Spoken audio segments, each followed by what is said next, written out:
Hello, my name is Rachel and I am here today to do my Christmas book haul. Now, my book haul is going to be split from December, about halfway through December to January. I have acquired so many books, like an actual ridiculous amount. So, I'm going to split it up into part 1, part 2, part 3, and I'm going to upload them over the coming weeks because I don't want to put like a ton of book hauls on at once, and I am not planning to buy a lot of books in the coming months. Because I've bought so many and there are so many I want to read that I already have, I don't really intend to buy that many, and I kind of have some bookish resolutions about buying books, which are limiting me to certain types of books, which I'm going to also film a reading resolutions video today, hopefully, so I will explain then. But yeah, that's the plan. So today is going to be books I specifically got on Christmas Day, bookish things that I got as well, and then the books that I bought with, like, any books I bought that were with Christmas money specifically. So that is actually quite a lot. So yeah, I'm just going to limit it to them today, and then I'm going to kind of just filter the rest through in different parts throughout the next month or two, basically. So yeah, little plug in a mug, tea leaves in him, very cute. Anyway, yeah, I'm going to try and give this some kind of order, but I don't feel like it's going to work very much, but I'm going to try. So the first things I'm going to show you are graphic novels. So I got 2 graphic novels on Christmas Day, and they were The Gigantic Bird That Was Evil, which I have already reviewed on this channel and I gave 5 out of 5 stars. Really enjoyed, thought it was fantastic, by Stephen Collins. The artwork is all black and white but is just really fantastic, and the story is just brilliantly funny, and yeah, really would recommend this. This was really great. And the second graphic novel I got was The 100 Nights of Hero by Isabel Greenberg, which I really wanted, especially after The Gigantic Bird That Was Evil.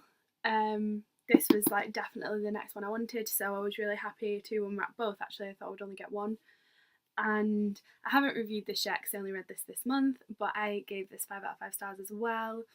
This is an absolutely adorable story, and for someone who is a feminist and very vocal about being a feminist, this was a really great thing to read.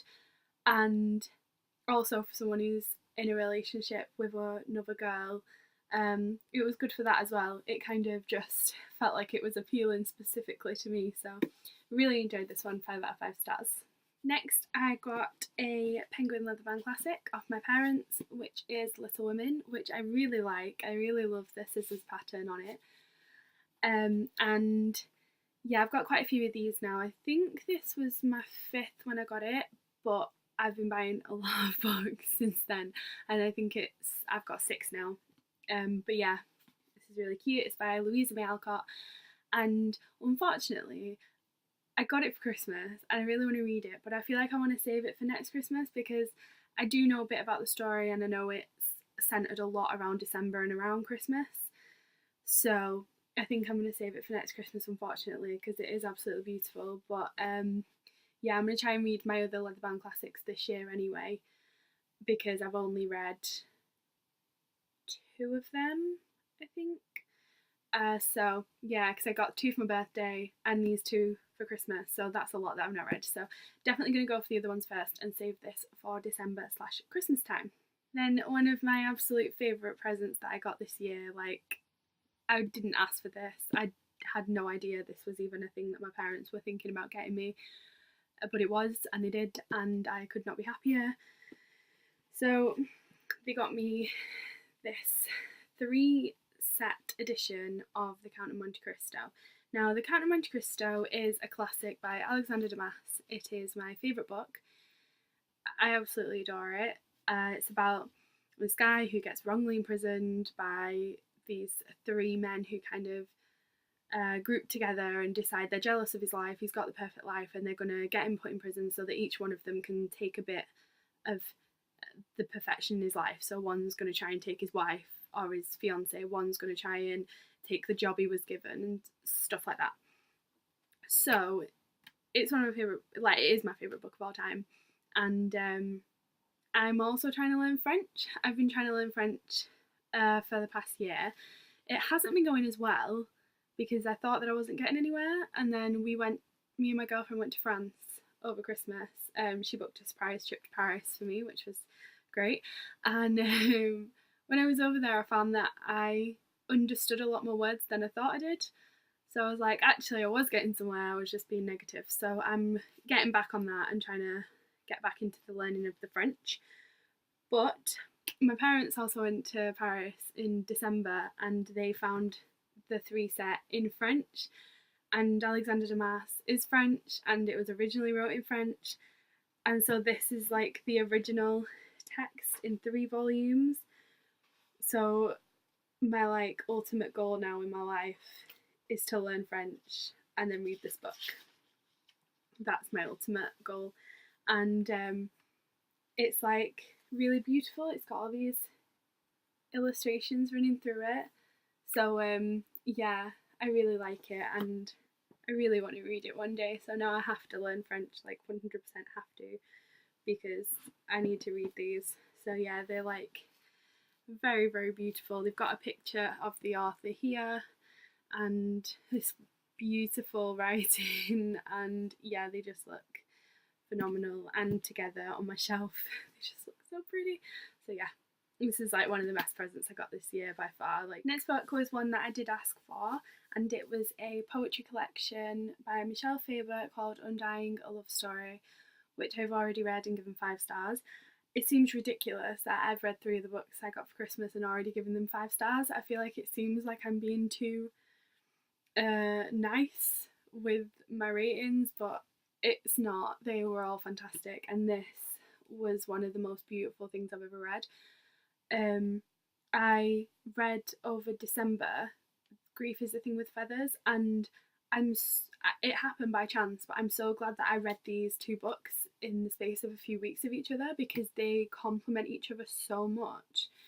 They both are about either a man or a man and children mourning the loss of a wife/mother, and they're very not similar in the way they tackle it, but they're similar in the way that you read it and you are just absolutely shocked and racked with emotion as you read it, because you're like, I did not know anyone could write like this. I did not know anyone could portray grief. Like, how do you let someone know what grief feels like? Grief is just so, it's not describable, it's just ineffable, it's ridiculous. But these 2 authors, Michelle Faber and Max Porter, did it fantastically, and I just really, really, really enjoyed this collection and I gave it 5 stars.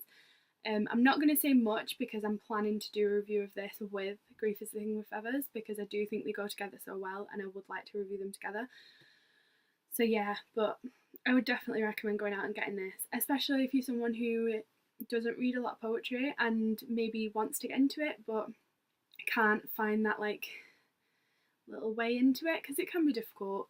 I would say that this is really good because it's more prose-like instead of being short, and it's very accessible, very understandable in the structure and the words, because I think he's dealing with such a complex feeling. He's kept the structure quite simple in a way just to, I think, really get to the point of what he's trying to say, which, yeah, I really enjoyed. This is, started the year with a bang, because this is one of the first, either the first book or the second book that I read this year, and it's just like everything else has got a pretty high bar now because this was fantastic. And then the last book I got that's like a written reading type of book that I unwrapped on Christmas Day was Bad Feminist by Roxane Gay.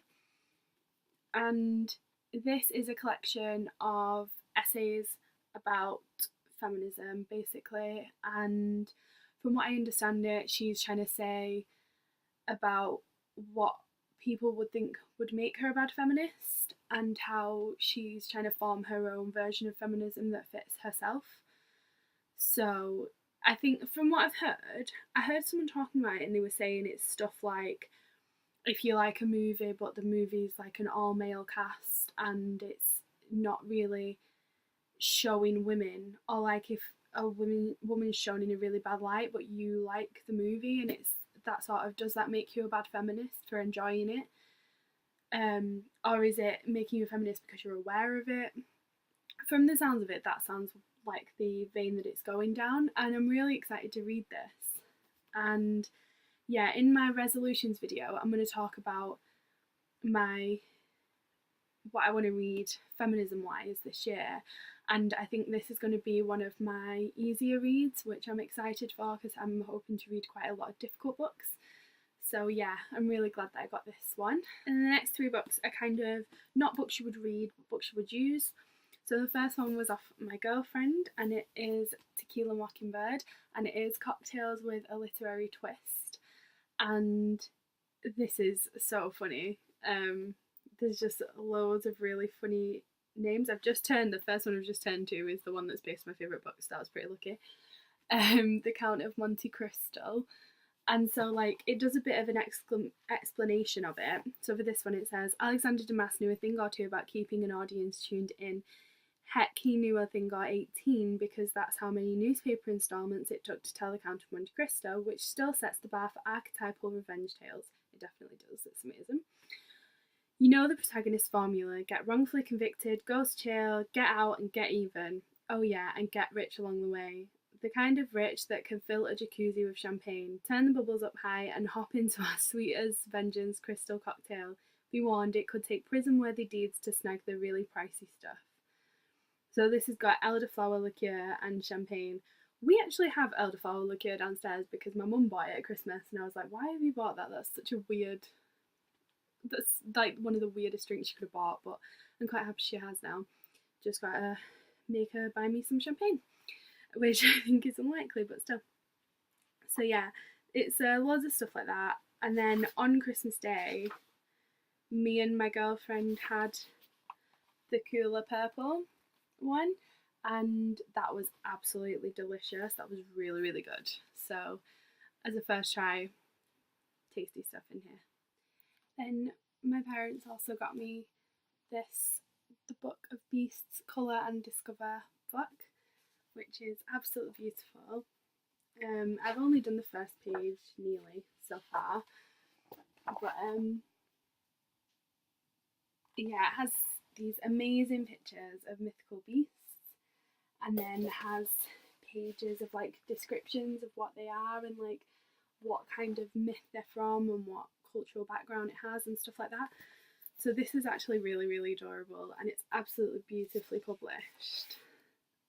So I've never seen this before, and it was a complete surprise on Christmas Day, but I absolutely love it.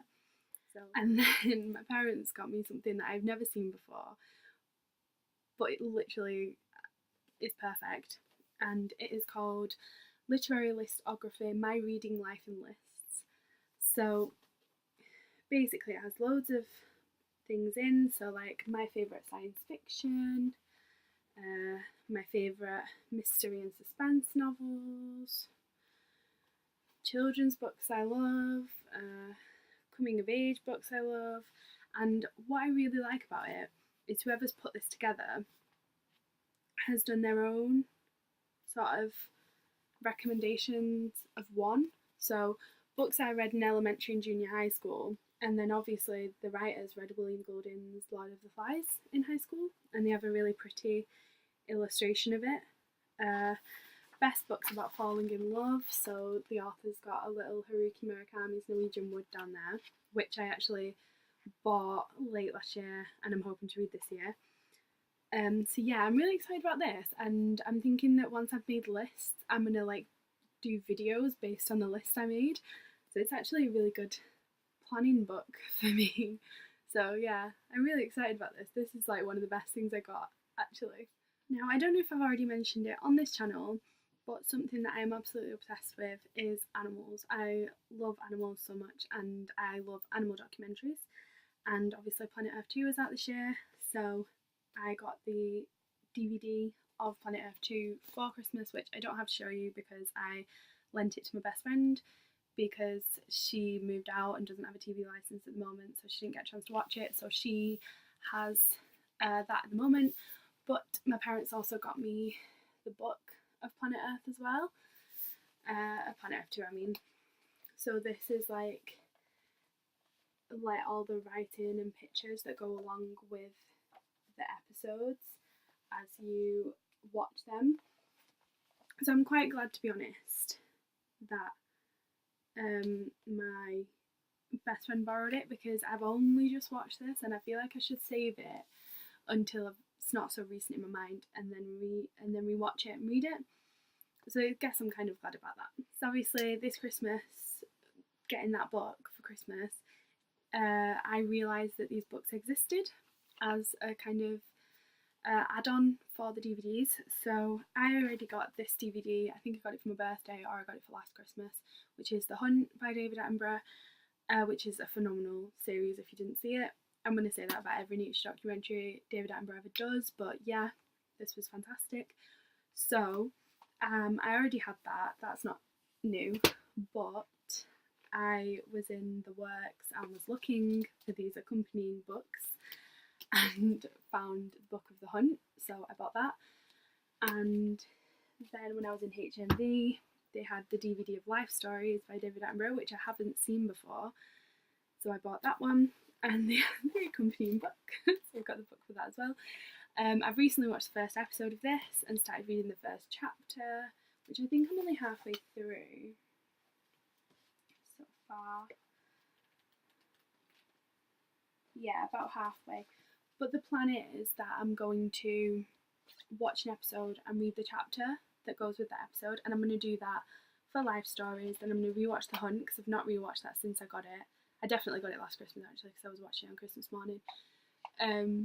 So yeah, I'm going to read The Hunt, and then by that time I'll probably have my DVD back off my best friend's, then I'll do the same with Planet Earth. So yeah, I'm going to try and just read the chapters along with it, because I think that'll be really fun for me. And then the other DVD I got was season 6 of Game of Thrones, which is one of my favourite seasons of Game of Thrones that there has been.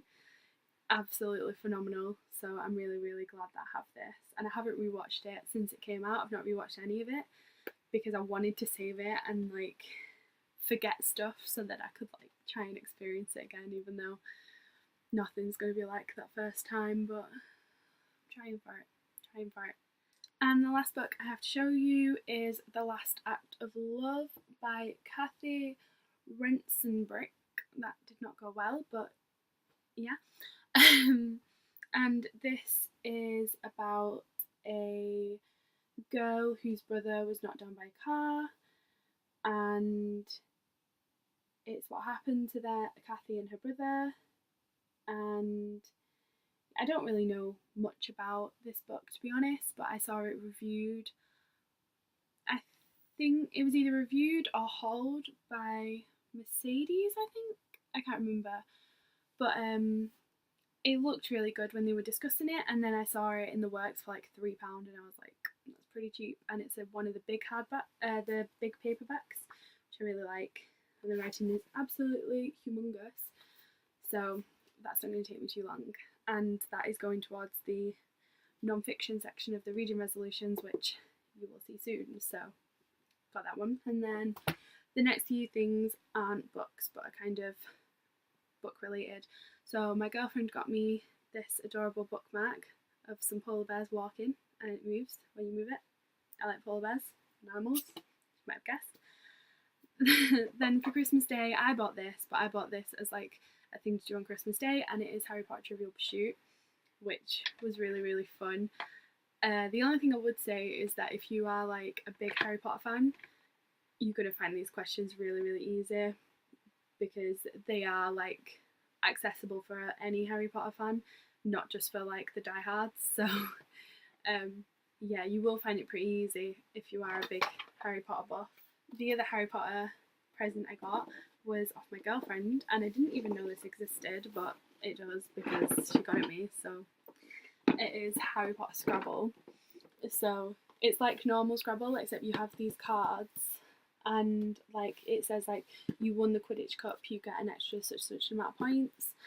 You can get I know they do like there's a Ron card where it's like certain letters in his name are highlighted. It's like say R, N, and W, and it'll say if you use these words, double the score that's on the bottom of them when you use them and stuff. So I'm really excited to play this.